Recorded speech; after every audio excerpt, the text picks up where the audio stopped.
to still no official signal that the Steelers have the ball.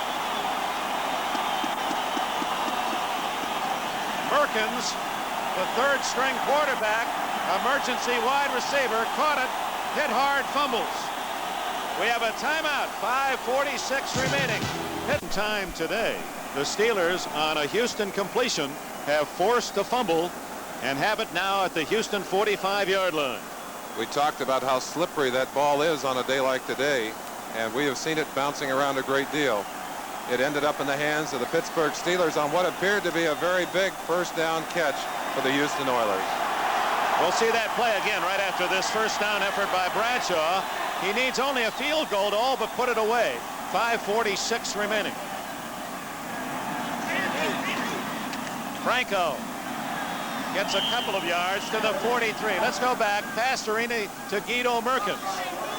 Now, some of you may have wondered whether or not Merkins was down when he fumbled. Here's the answer.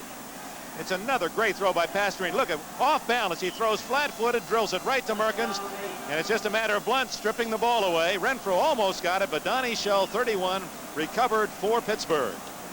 And it's another example of the very physical tackling and the very physical defensive football that these Pittsburgh Steelers play. Second down and 8. Quick toss to Harris. Harris down to the 37. It'll be 3rd and 2. Jack Lambert's defensive unit has played with its typical toughness, and they've forced some turnovers when they didn't appear to really be there. I have to say, though, if I were picking my player of the game right now, it would be Pastorini. I think he's been the most impressive player on the field. Under tremendous pressure, Pastorini may have never thrown the ball any better. Cold, 26 degrees. He's hit his targets. He has been the offense. They've had no running game. 3rd and about 2.5. Big play for Houston, trying to stop the Steelers.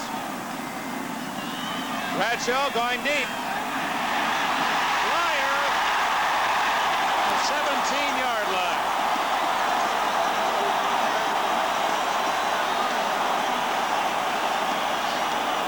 Mike Reinfeld on the coverage. That's just a matter of Blyer so wide open. It was an easy completion. And the pass, a finesse pass, had to be lofted over the head of the defenders. Bradshaw again has tremendous time, but look how he hangs the ball over the top, lets it drop right into the hands. That's a fine catch by Rocky, too. He does his job as well as anybody around. Reaches low for that one, scoops it in, protects it. Oh, with 3.5 minutes left, Bradshaw has the Steelers deep in Houston territory, leading 20-13. Blyer. All the way to the 10-yard line. There are 50,000 plus seats at Three Rivers. Most of them have not been used today. Half this crowd has been on its feet since the opening kickoff. Now Rocky Blyer taking advantage of the fact that this Houston defense trying to make the big play right now. So pepped up that they're almost over pursuing. Stringer running out beyond the play. Blyer cuts in underneath it, a la Franco Harris. Down to 2 minutes and 50 seconds as Bradshaw now has it second down and call it 2.5. Blyer to the 9-yard line. It appears he's short of the first down by a yard. Art Stringer made the tackle, but all the time the clock is running. 2:28. The Steelers, unless Houston calls time, do not have to run a play to the 2-minute warning. Let's see if Houston stops the clock. I didn't know that Rocky Blyer was this fast. He seems to be getting faster rather than slower. Comes to the outside, gets around a block by Franco right there. And it's a great pursuit from the inside by Art Stringer that stops him. But it's a very short third down situation. There comes Bradshaw to the sideline to talk it over with Chuck Noll. So the Oilers let 30 seconds run off the clock after that play. They did not use one of the timeouts. We'll see how critical that is. 2 minutes remaining in the game. Timeout, 20-13, Pittsburgh. And that Super Bowl victory is worth $32,000 per man, and the Steelers can taste it, and they know how well it's digested as they are now at the 9-yard line of the Houston Oilers, 3rd and 1. One of the reasons Houston didn't call time there, remember Pastorini had to call time earlier in this half, so they have only 2 remaining. 3rd and 1. The Oilers have to gamble defensively and stop Bradshaw. Harris, first down at the 5-yard line.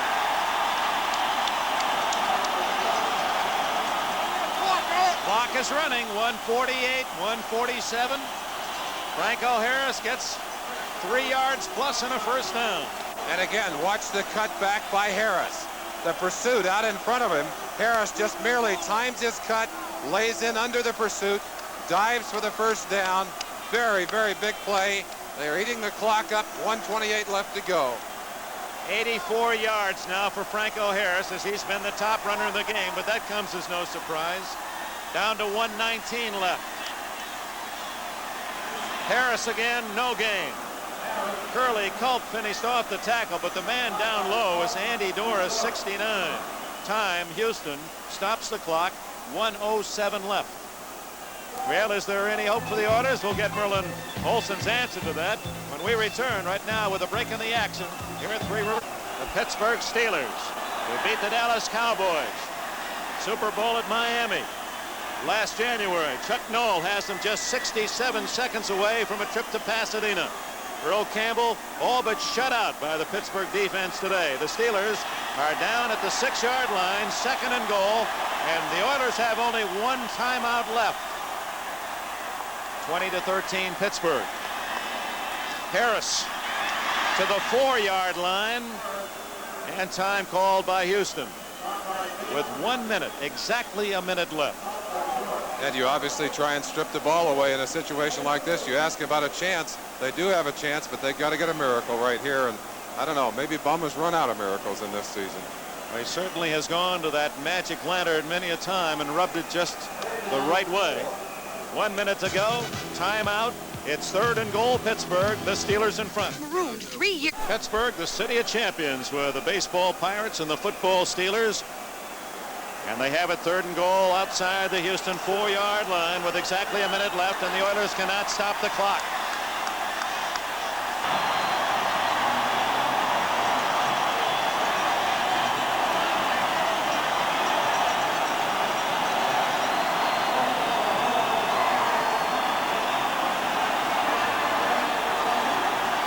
Perhaps fitting that Rocky Bleier carry that touchdown into the end zone.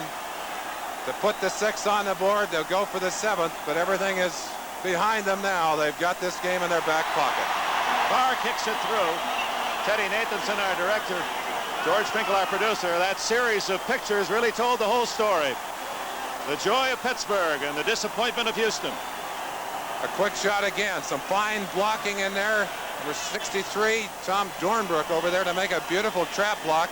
And again, this Pittsburgh team will trap you every way but loose. They trapped that one right into the end zone. Terry Bradshaw, a very happy young man. He has had an outstanding day today. Merlin, as we have a moment here, I want to thank and congratulate Commissioner Pete Rozelle of the National Football League and his capable staff for all of their support during the course of the year, and to all of the teams and front offices that have made our job so pleasant. Our sincerest thanks. It's been a marvelous year, and one that we've enjoyed thoroughly. We may also have given Commissioner Rozelle something to think about with that end zone replay, and I know how difficult that particular pill is to swallow. They do not want to take the responsibility off the field. I can understand that, but it's tough. Again, when the big play in the game is made by a touchdown in the corner, although that last touchdown kind of makes it a little academic, doesn't it, Dick? 27-13. The kick comes down to Rob Carpenter, who runs it out of bounds at the 25-yard line. Of course, the clock stops as soon as the play is dead anyway, but Carpenter heads for the sidelines, and now it's a matter of just 49 seconds before these Steeler fans really celebrate. But wait till this year. Yep, Terry Bradshaw, the Steelers, Mike Adamle will be in their locker room. hear their comments in victory, and I'm sure one of them will be the great respect that they earned again after playing Houston. Talking about Houston, I think it's only appropriate to talk about the great season that they have had.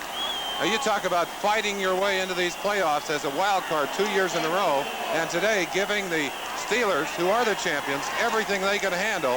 I'm really impressed. I think they're a great football team. Tim Wilson complete, tackled immediately by Donnie Shell. And you know, the Oilers, win or lose, are going to have a big party at the Astrodome. The fans down in Houston, some 47,000 showed up last year after they lost here in Pittsburgh. And they're planning the same type of get-together to say thank you to their team after today, whether they won it or lost it. And it's to be commended. Those Houston fans are as vocal and as supportive as this Pittsburgh group. Complete to Barber. And with 14 seconds, 13, 12, 11, the Oilers with two great victories to get here.